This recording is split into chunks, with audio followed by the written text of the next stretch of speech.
Hi guys, welcome to Mumbai lifestyle.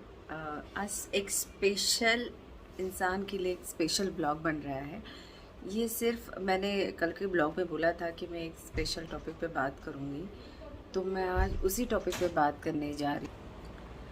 तो हम वो स्पेशल इंसान के बारे में बात करने वाले हैं जिसके लिए हमें मदर डे की ज़रूरत नहीं है। मैं मेरी मॉम के बारे में बात कर रही हूँ। मैं हर एक इंसान की मॉम के बारे में बात करने वाली हूँ जो। हाँ, मैं भी बात करूंगी। ठीक है, मम्मा को फिनिश करने दो। मैं बहुत दिनों से ये टॉपिक पे बात करना चाह रही थी, पर मौका ही नहीं मिला और वो चीज़ मैं हो ही नहीं पाई। तो अभी मैंने ब्लॉगिंग स्टार्ट किया है, तो मैं एक ब्लॉग स्पेशल मेरे मम्मा के लिए करने जा रही हूँ। हम 5 भाई बहन हैं, जिसमें 2 सिस्टर है, 3 भाई हैं। मैं सबसे छोटी हूँ और एक सबसे बड़ी है, मम्मी फिर तो बीच बड़ी है। में 3। और मैं बहुत मिडिल फैमिली से हूँ और मतलब मॉम के यहाँ पे बहुत मिडिल फैमिली से आई थी। और मेरा एम्बिशन था कि मुझे बिज़नेस करना है। और हमारे मतलब मैं जहाँ रहती थी या मेरे रिलेटिव्स में कोई फीमेल बिज़नेस नहीं करती थी, इवन जॉब भी नहीं करती थी। तो वो चीज़ें कोई बिज़नेस करना चाह रहा है फीमेल में, तो ये पेरेंट्स के लिए बहुत बड़ी चीज़ थी। नॉर्मली एक एजुकेशन दे दिया, शादी करा दो, बस दैट्स इट। ये हमारे इसमें ज़्यादा हो रहा था। पर मेरी मॉम बिल्कुल पढ़ी लिखी नहीं है, पर जितना उन्होंने मेरे लिए किया ना, हेड्स ऑफ मॉम। कभी आपको थैंक यू बोलने का मौका नहीं मिला। ये वीडियो के ज़रिए मैं आपको थैंक यू बोलना चाहूँगी। थैंक यू भी बहुत छोटा वर्ड है उनके लिए, बिकॉज़ उन्होंने जितना किया है उसका मेजरमेंट है ही नहीं। मे बी हर माँ बाप अपने बच्चों के लिए करते हैं, जितना पेशेंसली उन्होंने किया उतने हम हमारे बच्चों के लिए पेशेंस नहीं रखते हैं। उन्होंने कभी बोलते ना, एक ऐसे भी हमें नहीं मारा है। हम हमारे बच्चों की अच्छी खासी धुलाई कर देते हैं, बिकॉज हम में वो पेशेंस नहीं है। पहले के पेरेंट्स में वो पेशेंस रहता था, वो बच्चों को इतना नहीं डांटता था जितना आज डांट रहे हैं। एटलीस्ट मेरी फैमिली में तो नहीं हुआ है। और एक मिडिल फैमिली की लड़की को बिजनेस करना या सपोर्ट करना बहुत दूर की बात है, फाइनेंशियली सपोर्ट लगता है। तो मेरी मॉम ने मेरे लिए बहुत बहुत बहुत किया है। मतलब अगर वो मुझे सपोर्ट नहीं करती तो मैं आज जो बिज़नेस वुमन बोल रही हूँ, जो मैं बिज़नेस वुमन हूँ, तो मैं शायद नहीं बन पाती। उन्होंने, मुझे याद है मेरा जब फर्स्ट बिजनेस शुरू हुआ था तो मुझे फाइनेंशियली बहुत सपोर्ट की ज़रूरत थी, क्योंकि मेरे पास सेविंग नहीं था। मेरी मॉम ने अपनी ज्वेलरी गिरवी रख के मुझे पैसे दिए बिज़नेस के लिए। और उन्होंने बोला आप करो, प्रॉफिट लॉस मत देखो, आप करो। तो मैंने बोला मॉम, लेकिन पापा को बिना बताए आप इतना बड़ा डिसीजन ले रहे हो। बोलते नहीं, कोई दिक्कत नहीं, जो होगा मैं देख लूँगी, आप गो हेड करो। एंड वो बिज़नेस मेरा जो था, हाउस कीपिंग एजेंसी थी, जो सक्सेस हो गया। एंड फर्स्ट मंथ में ही मैंने मम्मा को ज्वेलरी छुड़ा के दे दी थी। एंड मेरी मम्मा मेरे बिज़नेस में ना बहुत बहुत इंटरेस्ट रखती थी। मतलब मैं कोई भी बिज़नेस, मैंने बहुत सारे बिज़नेस किए हैं, लेकिन वो जैसे मैं घर आऊँ तो पानी के पहले पूछती थी, बेटा आज क्या हुआ। मैं बोली मम्मा आप घर पे आती हूँ इमीजिएट। मुझे उस टाइम पे ना वो चीज़ समझ में नहीं आती थी। मुझे थोड़ा इरिटेट भी होता था कि घर पे जैसे ही बहुत ट्रैवलिंग करके आ रही हो, मम्मा ये लेके, आज क्या हुआ, आज अ, कितने लोग आए थे एजेंसी में, क्या बात हुई, क्या नहीं हुआ, वो हर चीज़ पूछती थी। आज मुझे पता चल रहा है कि वो, उनके अंदर भी ना एक बिजनेस वुमन थी। तो वो भी वो उनका सपना मेरे थ्रू कंप्लीट कर रही थी। वो मतलब ना, उनको, उन्होंने बहुत हार्ड वर्क किया है, बहुत हार्ड वर्क किया है फैमिली को चलाने के लिए। लेकिन उसकी कीमत ना बच्चों को लगता है माँ बाप ने पढ़ा लिखा के हमें हमारे पैरों पे खड़ा कर दिया, वो उनका फ़र्ज़ है। नहीं है बच्चों। जब हर बच्चा पढ़ लिख नहीं पाता है, हर बच्चे को अच्छे संस्कार नहीं मिलते हैं, तो जो पेरेंट्स दे रहे हैं ना उनको ये सारी चीज़ें, उनको उस चीज़ की कदर होनी चाहिए, क्योंकि बहुत सारे लोग ये चीज़ हासिल नहीं कर पाते हैं।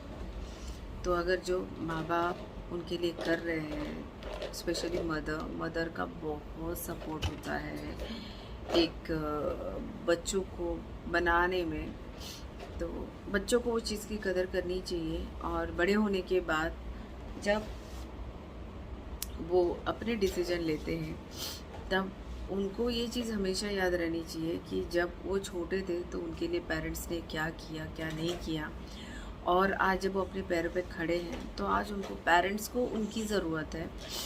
बहुत सारे ना, मैं टीवी पे, सोशल मीडिया पे, फेसबुक पे कुछ चीज़ें ना देखती हूँ जो पेरेंट्स, बच्चों ने माँ बाप को छोड़ दिया, बच्चे आउट ऑफ इंडिया सेटल हो गए, पेरेंट्स को मिलने भी नहीं आते हैं।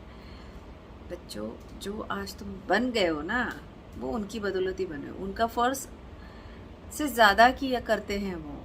हम भी हमारे बच्चों के लिए हम फ़र्ज़ से ज़्यादा ही करेंगे, बट हम ये चीज़ सोचते ही नहीं है कि यार अपने मॉम डैड को एक बार थैंक यू बोलना तो बनता ही है। जो हम नहीं बोलते हैं, जब उनके हाथ पैर नहीं चलते हैं ना, तब उनको अपने बच्चों की सबसे ज़्यादा ज़रूरत होती है। पर आपकी शादी होने के बाद, वो लड़का हो या लड़की हो, लड़की पे ज़्यादा जिम्मेदारी आ जाती है, बिकॉज वो किसी दूसरे के घर में जाके पति बच्चे सबको संभालते हैं। लड़के को एक चांस मिलता है कि अपने पेरेंट्स के साथ रह के अपने पेरेंट्स को संभालने का, लेकिन मॉम की बहुत याद आ रही है। मेरी बॉम्बे में नहीं रह रही है, वो उनके नेटिव प्लेस में रहती है, तो मिलना मेरा बहुत कम होता है। साल में 1-2 बार उनसे मिल पाती हूँ, उससे ज़्यादा मुझे टाइम नहीं मिलता है। मॉम, लेकिन आपने हमारे लिए बहुत किया, मेरे लिए बहुत किया है, और आपने जो किया है वो काउंटिंग नहीं कर सकते हैं। और मैं मॉम आपके साथ ना हमेशा रहूँगी, कुछ भी हो जाए।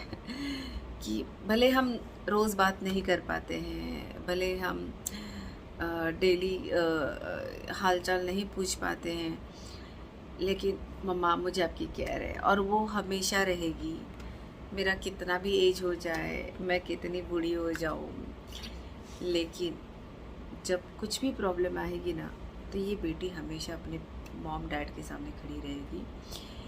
और ठीक है, जिस बच्चे को, और एक चीज़ मैं आप लोगों से शेयर करना चाहती हूँ, जो बच्चे अपने माँ बाप को नहीं पूछते हैं, उनकी फाइनेंशियली कंडीशन तो ख़राब होती ही होती है। बिकॉज क्या होता है ना, भगवान आप मंदिर में ढूंढने से बजाय आप घर में ढूंढो। जितने साल जिएंगे उतने ही साल ये समझ लीजिए कि कोई भगवान तुम्हारे घर रह रहा है, फल जो मिलेगा मिलेगा।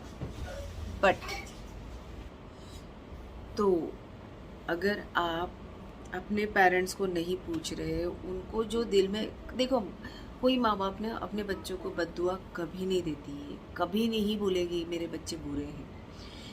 पर अगर आप अपने माँ बाप का केयर नहीं कर रहे हो, और आप बाहर से ये भगवान वो भगवान कर रहे हो, और आप बहुत आर्थिक कष्ट में हो, मेंटली कष्ट में हो, बहुत सारी, देखो प्रॉब्लम्स के ना तरीके बहुत अलग अलग होते हैं। जैसे खुशियाँ बहुत तरीके से आती है, वैसे प्रॉब्लम्स भी बहुत तरीके से आती है। लेकिन आप एक बात ज़रूर आजमाना कि अगर आपने अपने माँ बाप को खुश रखा, तो माँ बाप तो आशीर्वाद देंगे, पर जो ऊपर वाला है ना, वो छप्पर फाड़ के देगा। जितना वो देगा ना, वो आप समेट नहीं पाओगे। तो मंदिर में भगवान ढूंढने से अच्छा है अपने घर में ढूंढो। और मेरी बात ज़रूर एक बार ट्राई करना कि अपने पेरेंट्स की सेवा ज़रूर कर लेना। ठीक है, माँ बाप तुम्हारे बारे में क्या सोचते हैं, डजेंट मैटर। देखो, एक एज के बाद ना उनकी भी मेंटली कंडीशन डाउन होती है, तो आप उनसे अभी भी उम्मीद करेंगे कि वो समझदारी की बात करें, आपको समझे। ठीक है ना, आप ही समझ लो। आप समझ के लोगे तो जितने दिन वो साथ में रहेंगे खुश रहेंगे, उसके बाद तो आप अपने परिवार के साथ ही हो।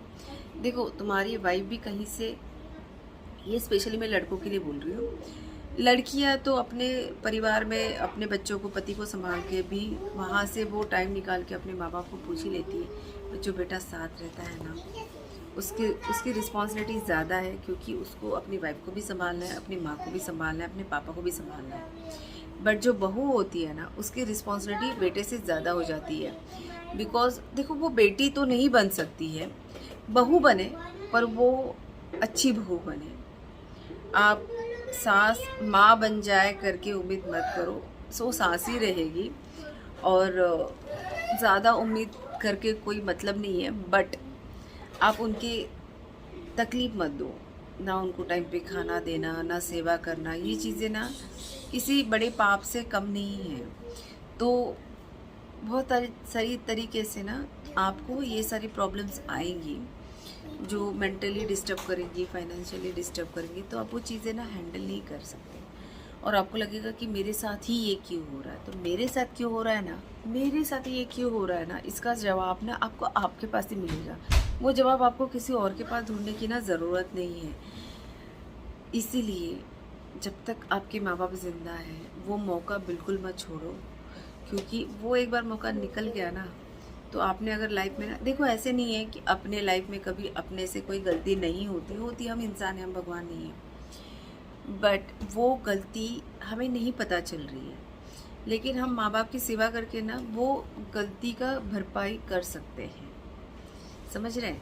क्योंकि ना यार, यही भगवान है, यही माँ बाप है। वो फिर वाइफ के माँ बाप रहने दो या उसके सास ससुर रहने दो, यार पेरेंट्स होते हैं, तुम्हारे हो या मेरे हो।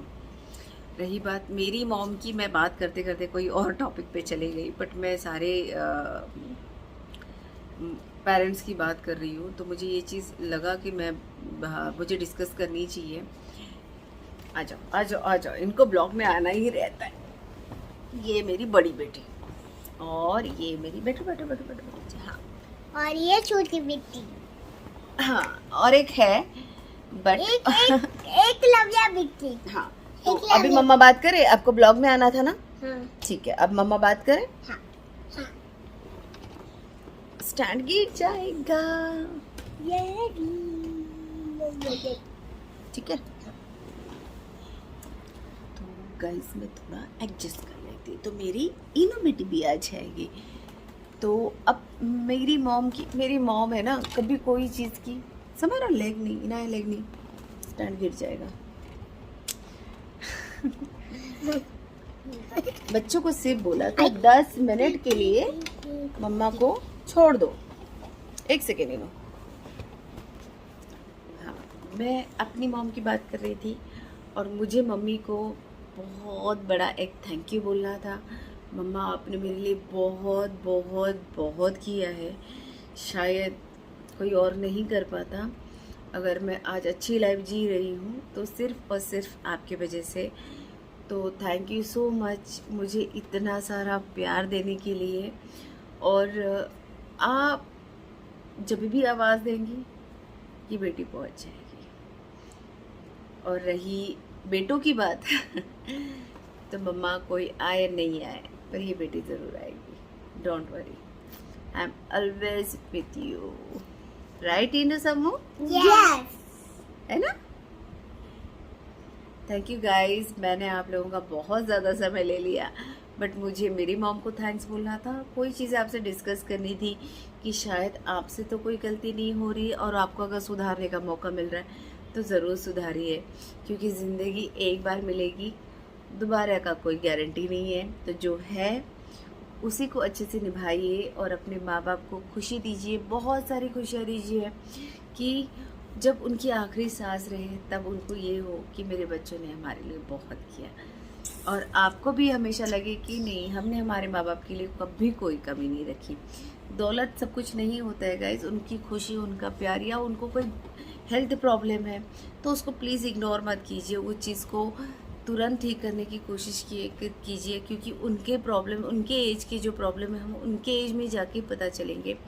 बट मुझे ऐसा लगता है कि उनके एज में जो प्रॉब्लम्स है, वो पेन है, वो उनके लिए काफ़ी बड़ा है, हम उनको अंडरस्टैंडिंग नहीं कर सकते हैं।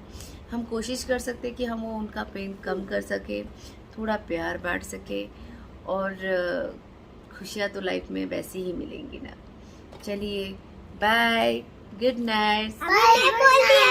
गुड नाइट बोलो, say good night. Good night. अभी गुड नाइट, मिलते हैं नेक्स्ट ब्लॉग में। बाय। अभी हम लोग, अभी मैं ही बात करूँ। क्या बात करनी है?